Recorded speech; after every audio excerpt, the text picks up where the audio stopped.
Hey, Patricia. Hi. Thank you so much for helping my project. Could you say a little bit about yourself? I'm Patricia. I came to the space group because it was on the library calendar and had fun. I learned a lot. And you crochet. I knitted. Knitted. I do both. You do both. Okay. And you like space weather. I love space weather. Which is amazing, because we get so kind of caught on our everyday world, we forget that the Earth is actually part of a much bigger system. Yes. And so it's really kind of neat just to see all that. And how space weather interacts with our atmosphere and the different layers of our atmosphere, and how it can come down to Earth and interact with our GPS. Exactly. Yeah, and one day you get static on the radio, you're like, I know what caused that. Mm-hmm. You're like, today I'm staying away from anything that has wires. And even when the air is super cold and you can feel more static electricity in the air. Right. Yes. And rub your feet on carpet and shock something. That's electrical transfer. And so when the sun is shooting giant balls of energy at the planet and some get through our atmosphere, sometimes it charges things up a little bit.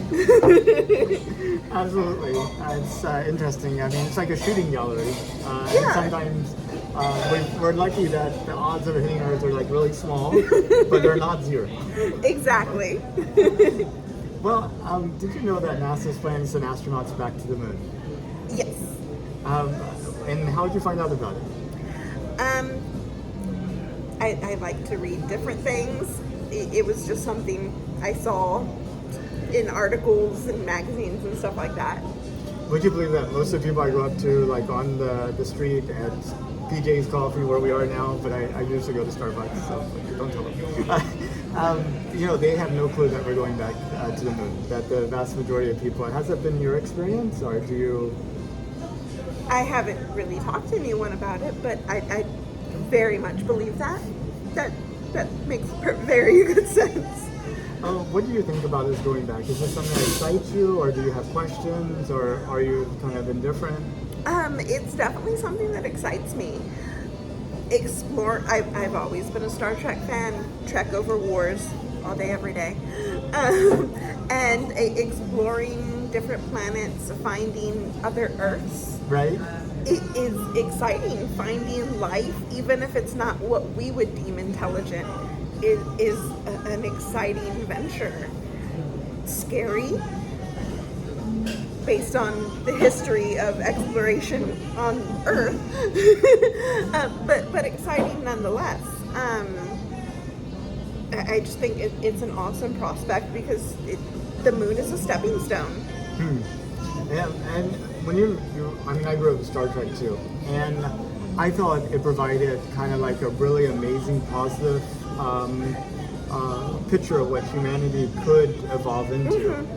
And we had like the communicator, which became like the cell phone, kind of evolved out, and that idea of like tricorders and like personal health scanning devices and some other things. But I feel like, and it had like such penetration that you could go to anybody, even if they didn't care about Star Trek, they hated the movie, everybody knew about it. Mm-hmm. But I felt like we kind of lost that common shared vision that Star Trek provided. And I was wondering if you saw something that took its place, or if you see a kind of a gap there as well. I definitely see a gap there. There are artists that are, and by artists I mean like actors and stuff, in this conversation, just because Star Trek acting and stuff. There are people that are still in that realm. I know a lot of people don't think of Pauly Shore that way, but he did the Biodome.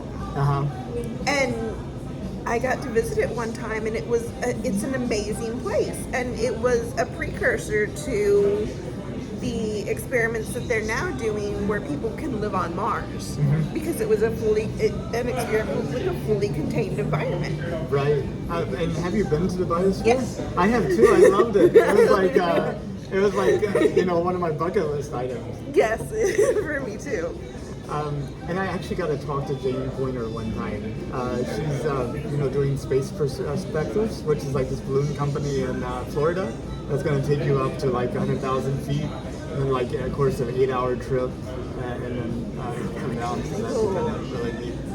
So, well, let's see. If you could, would you take a trip to space? Oh yeah, most definitely. I want to experience zero gravity. Okay. You could do like the zero G flight, where you have the. That's true. Yeah, it's kind of neat thing. Out of my price range. Most definitely out of my price range. But a lot cheaper than going to space right now. Very true. Yes.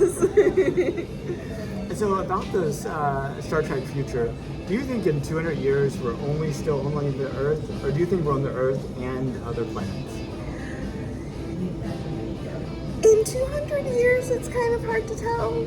I feel like we're going to have to go through Mad Max before we get to Star Trek. Oh my goodness. Unfortunately.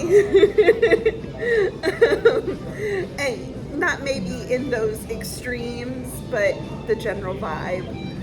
I'm hoping in 200 years we're very close to the kind of society, even if we don't get the technology of Star Trek. Okay.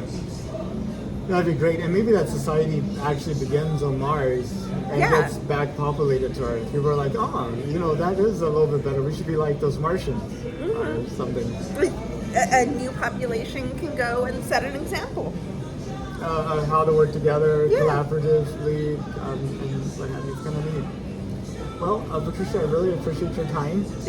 Did you have anything else you want to add for people 200 years looking back on this going, how did all this get started? No, not really. Well, thank you so much. Thank you.